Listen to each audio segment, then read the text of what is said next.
COVID Watch Weekend. Review ng mga nagaganap sa nakaraang linggo sa ating laban kontra COVID-19. Pagkilala sa mga frontliners, talakayan sa iba't ibang issue kaugnay ng pandemya at pagtunghay sa sinasabi ng Biblia sa nararanasan nating krisis. COVID Watch Weekend. Magandang araw, ito po si Heidi Bernardo Sampang para sa isa na namang edisyon ng COVID Watch Weekend. Sa ating balitang COVID Watch, ang supply ng bakuna ngayon at mga pag-aaral tungkol sa mga bakuna, mga protocol sa pagbabiyahe sa pagitan ng mga LGU at ang pagbubukas ng ilang tourist destinations sa bansa. Makikilala rin natin mamaya ang ating frontliner of the week na iyahatid ni Joy Kawayan Combatier. Mayroon ding special report si Mari Boyles Aragona tungkol sa malaki at mahalagang bahagi ng teknolohiya sa panahon ng pandemya.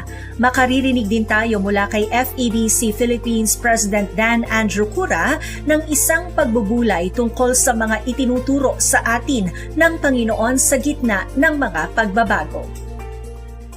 COVID-19 Watch. Naantala ang pagdating ng 170,000 doses ng Sputnik V vaccine sa bansa dahil sa logistical issues. Ayon sa National Task Force Against COVID-19, wala pang tiyak na petsa kung kailan maide-deliver sa bansa ang nasabing mga bakuna na dapat dumating nitong Miyerkules. Matatandaan na noong nakaraang buwan din ay naantala ang pagdating ng Sputnik V vaccine dahil sa pag-upgrade ng mga bakuna. Una na ring ipinangako ni Russian President Vladimir Putin ang pagdadala ng mas maraming bakuna sa Pilipinas. Samantala, sinabi naman ng Vaccine Expert Panel or VEP na posibleng humaba pa ang interval sa pagitan ng pagtuturok ng first at second dose ng Sputnik V. Ito ang inihayag ni VEP Head Dr. Nina Gloriani sang-ayon sa kanilang ginawang evaluation sa nasabing bakuna. Sinabi ni Dr. Gloriani na maaaring tumagal pa ng 3 hanggang 6 na buwan ang interval kung madadagdagan pa ang mga datos na ibinigay sa kanila. Matatandaan na pinahaba ng 42 days ang interval ng first at second dose ng Sputnik V matapos ang hiling ng vaccine manufacturer na Gamaleya Institute. Samantala, pagdating naman sa Sinovac COVID vaccines, ay sinabi ni Dr. Gloriani na nasa evaluation stage pa lamang ang mga ito para sa posibleng paggamit sa mga edad 3 hanggang 17 taong gulang.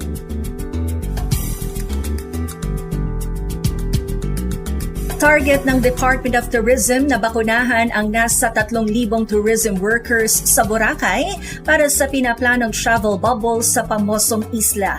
Kasama sa mga planong bakunahan ang mga empleyado sa mga hotel, restaurants, tourism transportation, tourism frontliners sa airports at seaports, gayon din ang mga tour guide at boatmen. Naniniwala ang tourism workers sa Boracay na bakuna ang kailangan nila upang manumbalik ang sigla ng turismo sa gitna ng pandemya. Tinatayang 40,000 workers ang kailangang ma-vaccinate sa Boracay.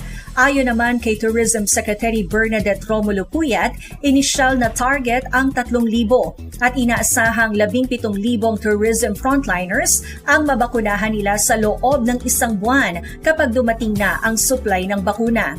Inihayag naman ni NTF Against COVID-19 Deputy Chief Implementer Secretary Vince Tizon na may 1 milyong dose ng AstraZeneca ang parating mula Japan at balak nila itong ibigay sa Boracay, maliban pa sa Sinovac vaccine na parating sa mga susunod na linggo. Samantala, nakatanggap ang Boracay at Baguio City ng Safe Travel Stamp mula sa World Travel and Tourism Council.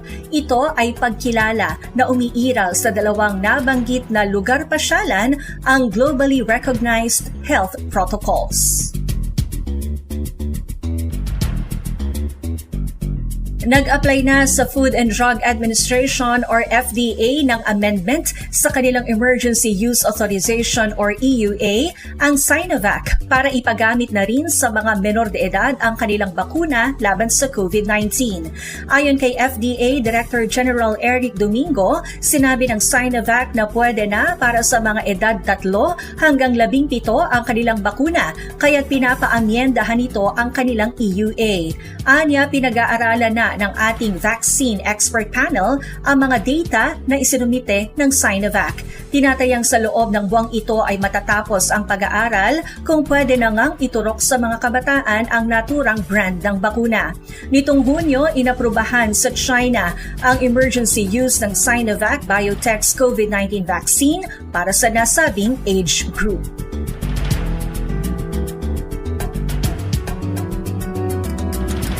Maaari pa ring i-require ng mga local government units or LGUs ang COVID-19 test results mula sa fully vaccinated travelers bago sila payagang makapasok sa kani-kanilang lugar na nasasakupan. Ito ang nilinaw ng Department of Health makaraang unang aprubahan ng Interagency Task Force ang Resolution number 124-B na nagsasaad na hindi na requirement ang negatibong swab test result ng mga biyahero na kumpleto na ng bakuna laban sa COVID-19. Kailangan na lamang umanong ipresenta ang kanilang vaccination card para sa interzonal travel o movement. Ngunit ayon sa DOH, kailangan pang plantsahin ang kautusan kasunod ng reaksyon ng iba't ibang LGUs. Naniniwala rin ang DOH na kailangang palakasin ang border control at contact tracing upang makontrol ang paglaganap ng virus sa isang lugar.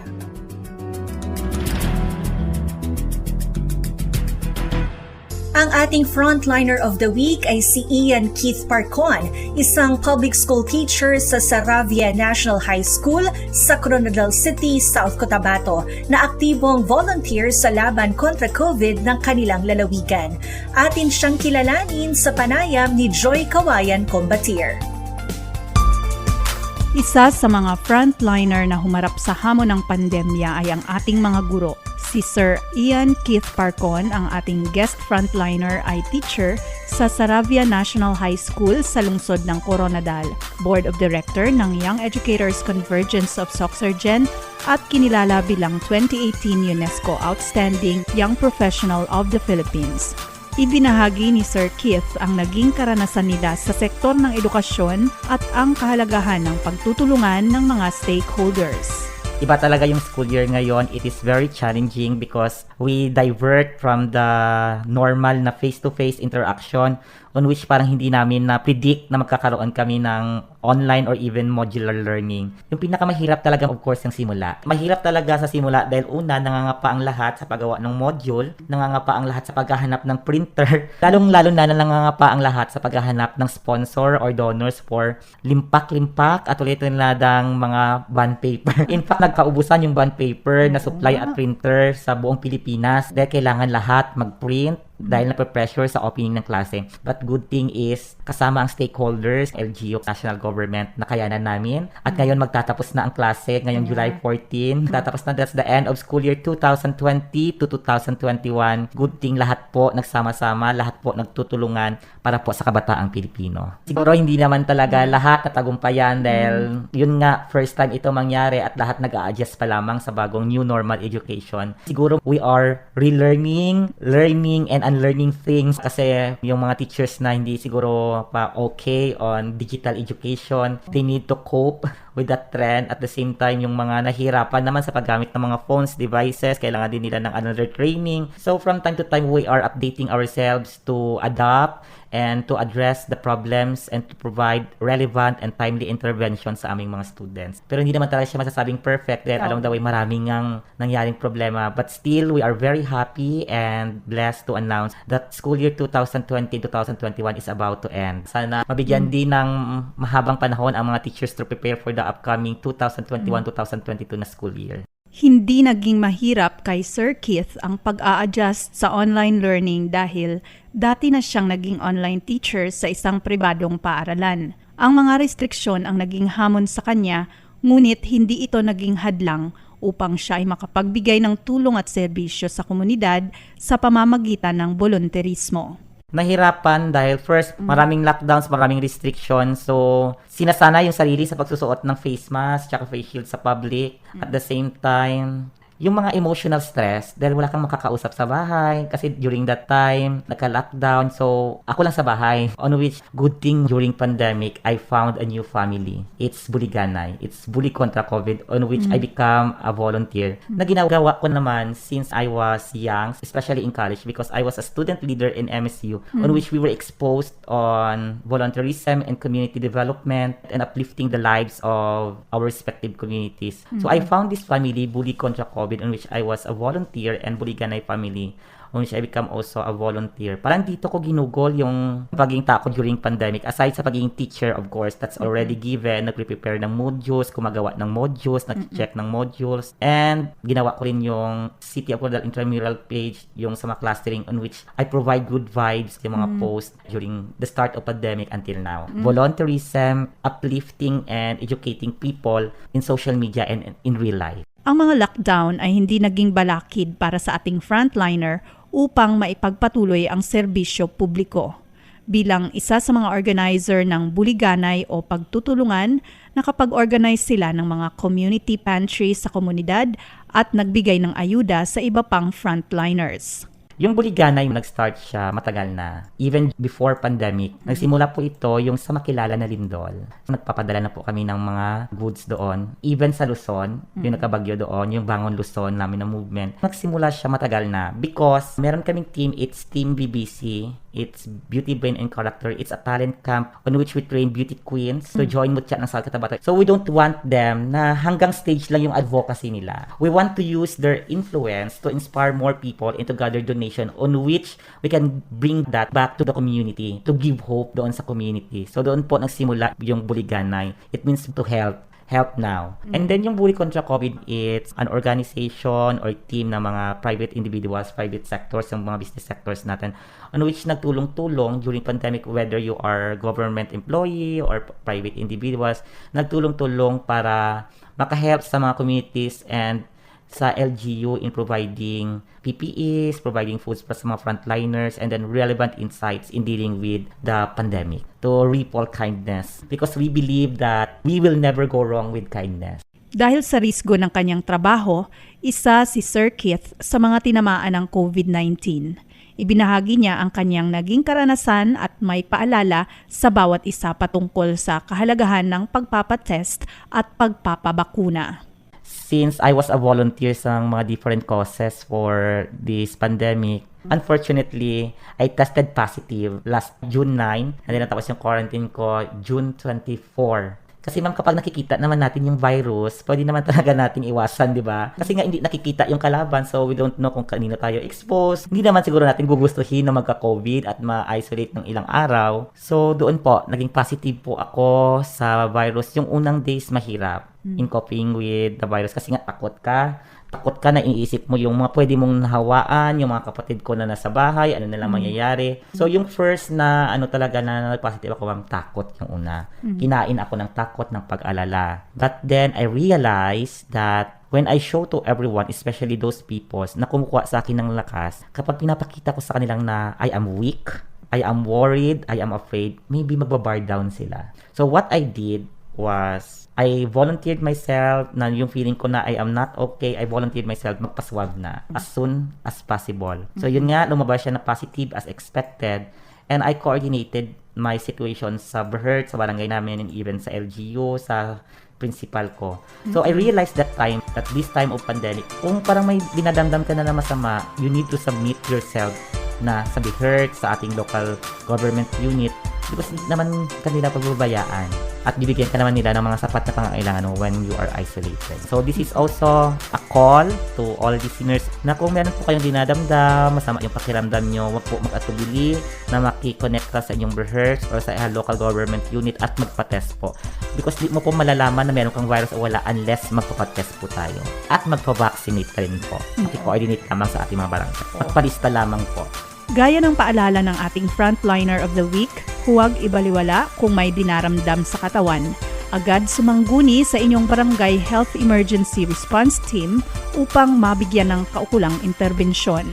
Samantala, nagpapatuloy ang vaccination rollout sa bansa, kaya magpalista na sa inyong barangay health station para sa schedule ng pagpapabakuna upang mabigyan ng dagdag proteksyon. Para sa COVID Watch Weekend, ako po si Joy Kawayan, Combatier. Salamat Joy at salamat din kay Ian Keith. Samantala, patuloy po kaming tumatanggap ng inyong pinansyal na suporta para sa ating gawain dito sa FEBC Philippines. Bisitahin lamang ang webpage na donatenow.febc.ph o tumawag sa 0947-333-5605 para sa detalye. At maaari na rin pong mag-donate sa ating gawain sa pamamagitan ng GCash. Sa pagpapatuloy ng COVID Watch Weekend, tignan naman natin ang hindi maikakailang bahagi ng teknolohiya sa nagpapatuloy na laban ng mundo kontra COVID-19. Narito ang special report ni Mari Boyles Aragona. Napakalaki ng naging papel ng teknolohiya para sa pagtugon sa modern pandemic ng COVID-19. Unang-una na sa lahat ang mabilis na pagdevelop ng mga bakuna na maaaring tumugon dito. Partikular dito ang teknolohiya ng mRNA na pinagbasehan ng Moderna at AstraZeneca. Ang teknolohiyang ito ng mRNA ay isang modern platform na nagkaroon lamang ng kakayahan dahil sa modernong kagamitan at modernong kaalaman. Sa larangan ng kalusugan, hindi lamang dyan nagawang mag-contribute ng teknolohiya dahil sa matinding pangangailangang mag-isolate ang isa't isa upang maiwasan ang pagkakahawa-hawa at para maiwasan ang pagkaka-overload ng healthcare system, kinailangang isulong ngayon ang sistema para kumonsulta sa mga healthcare experts nang hindi nalalabas pa ng bahay. Ito ang telemedicine. Sa Pilipinas, mismong Department of Health ang isa sa mga masugid na nagsulong ng telemedicine sa bansa sa pamamagitan ng isang memorandum at mga hotline na maaring tawagan upang kumonsulta sa mga healthcare professional. Mayroong hotline para sa COVID-19 related cases at mayroon ding mga hotline para naman sa mga non-COVID-19 at non-emergency cases. Ang lahat din ng ito ay libre. Sinuportahan din ito ng Philippine Medical Association sa pamamagitan ng paglalabas ng isang guidance document patungkol sa telemedicine upang tulungan ang mga doktor at medical educators. Ang pangalawang pinakamalaking banta ng COVID-19 ay ang sapilitang pagpapasara ng mga bansa na naging dahilan upang ipasara rin ang paggalaw ng ekonomiya. Bagamat nakakagalaw at malaki ang sakripisyo ng mga frontline workers, malaki pa rin ang naging papel ng teknolohiya para maiwasang tuluyang mag-collapse ang economic system. Ito ay sa pamamagitan ng pag-adapt ng work from home para sa mga non-essential work. Nakita rin natin ang paglago ng mga remote apps tulad ng Zoom, Teams, email hubs at iba pa, at hindi rin maikakailang naging matagumpay ito. Sa larangan ng pagnenegosyo, bagamat mayroong mga naapektuhan ng matindi ang pandemya, marami pa ring mga maliliit na negosyo ang nagawang sumabay sa demands ng pandemic sa pamamagitan ng e-commerce. Nag-boom ang mga apps na maaring makapag-shopping online na nakakaiwas upang lumabas ng bahay at ma-expose sa pandemya. Maging ang mga malalaking grocery chain ay napabilis ang pag-improve ng online shopping services habang ang mga restaurant at iba pa ay agad na nag-shift sa delivery at contactless payment. Sa edukasyon, nariyan ang online classes na bagamat naging challenging sa mga guro, estudyante at mga magulang, ay nagamit pa rin upang mairaos ang isang taon ng edukasyon. Bukod pa ito sa paggamit ng teknolohiya ng radyo at TV upang i-augment ang paghahatid ng karunungan sa mga mag-aaral. At hindi rin dapat kalimutan ang naging tulong ng online streaming platforms upang bigyan ng coping mechanism ang mga individual na isolated sa loob ng mga tahanan sa gitna ng pandemya na tinatayang nakatulong upang maibsan ang malaking mental health burden ng COVID-19. Mahalaga rin ang naging papel ng teknolohiya sa buhay pananampalataya. Sa pagbabawal ng mass gathering sa gitna ng pandemic, nakatulong ang online streaming at online conferencing upang patuloy na makapagsamba ang mga mananampalataya sa pamamagitan ng mga church services na nakastream sa mga online platform na tulad ng Facebook Live, YouTube at maging Zoom. Ang karanasan ng COVID-19 ay nagpapakita na kapag ginamit ng tama ang teknolohiya, malaki ang nagiging papel nito sa pag-unlad ng buhay ng bawat isa. Para sa FEBC News, ako po si Mari Boyles Aragona.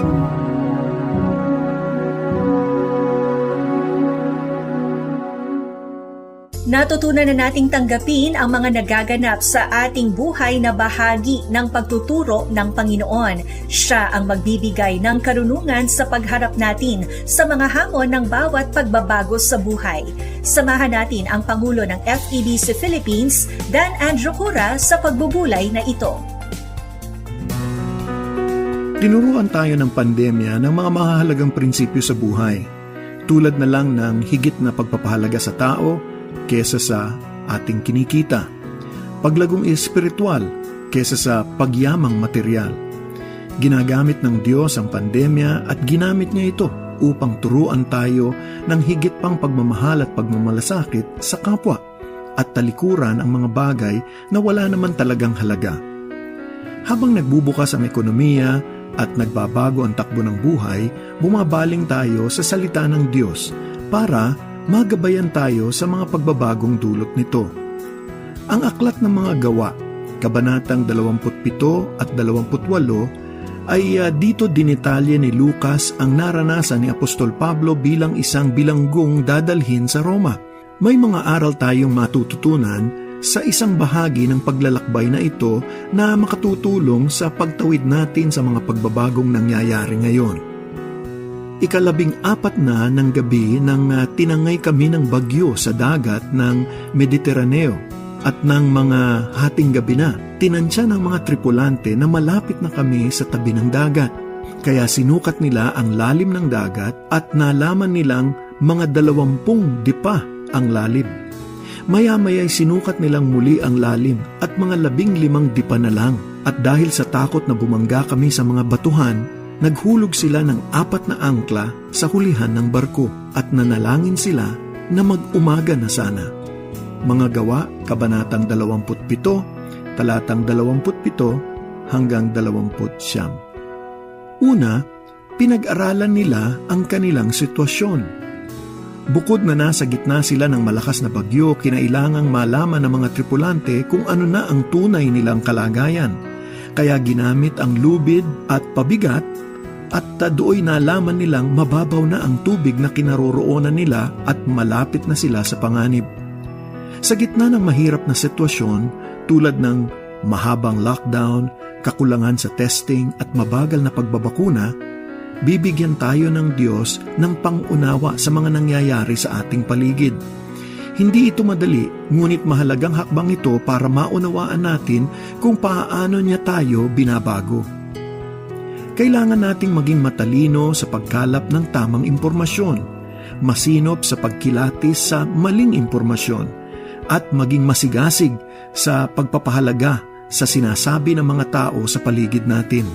Kung hangad natin ang mga tama at makadiyos na solusyon, hindi natin maaaring lagpasan ang mga hakbanging ito. Pangalawa, ginawa nila ang nararapat gawin. Naghulog ang mga tripulante ng 4 na angkla sa likuran ng barko. Ito'y para hindi sila tangayin ng hangin at mapanatiling ligtas ang lahat habang naghihintay silang humupa ang bagyo. Una nang binaba nila ang layag para hindi matangay ng hangin ang barko. Ilang ulit na tayong nag-isip ng mga pansamantalang pamamaraan para sa mga sitwasyon natin sa buhay o sa ating gagawin, habang hinihintay natin ang tamang panahon at paraan ng Diyos. Sa gitna ng mga panandaliang solusyon na naisip natin, alam nating kumilos din ang Diyos para tayo ay hubugin sa ating pagkatao, gawing mas matiyaga at mas mapagtiwala.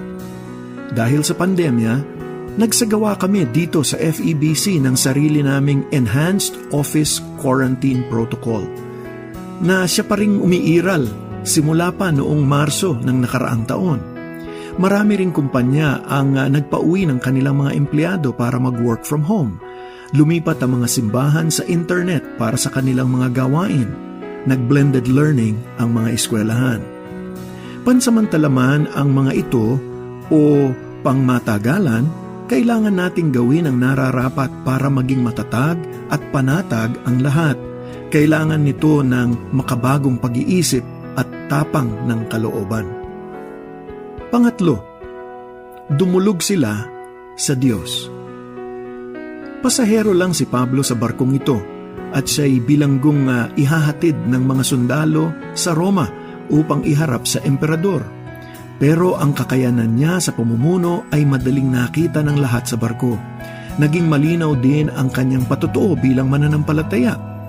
Ibinahagi niya ang pangako ng Diyos na natanggap nila. Walang masasawi sa inyong lahat, ngunit mawawasak ang barko, sabi ni Pablo. Kaya nanalangin sila na mag-umaga na sana. May hangganan ang kaalaman ng tao. Maaring mas marami na tayong alam patungkol sa COVID-19 at sa coronavirus makalipas ang higit 1 taon. Ngunit kailangan nating tanggapin na sa kabila ng karunungan at kabayanihan ng tao, Diyos pa rin ang tugon sa hinaharap nating krisis. Dahil dito, naghihintay tayo ng may pananampalataya at nananalangin na paliwanagin ng Diyos ang kanyang umaga sa ating mundo. Aming Diyos na nasa langit, kami po ay dumudulog sa inyo sa panahong ito ng maraming pagbabago. Marami na po kaming nalaman, marami na po kaming natutunan, ngunit hindi pa rin po namin alam kung ano ang paroroonan ng kasalukuyang pandemya at ang lakad ng aming bayan. Kaya't sa inyo po kami dumudulog, sa inyo kami lumalapit, sapagkat kayo pa rin, Panginoon, ang kahuli-hulihang magbibigay ng kasagutan at tugon sa aming mga pangangailangan. Salamat po sa mga nagawa na namin. Salamat po sa karunungang ibinigay niyo sa amin upang makapagkapwa-tao at matulungan ang aming mga kababayan. Ngunit sa bandang huli, sa inyo pa rin po kami lalapit upang magkaroon ng bagong umaga sa aming buhay. Ito ang aming dalangin sa ngalan ni Jesus. Amen.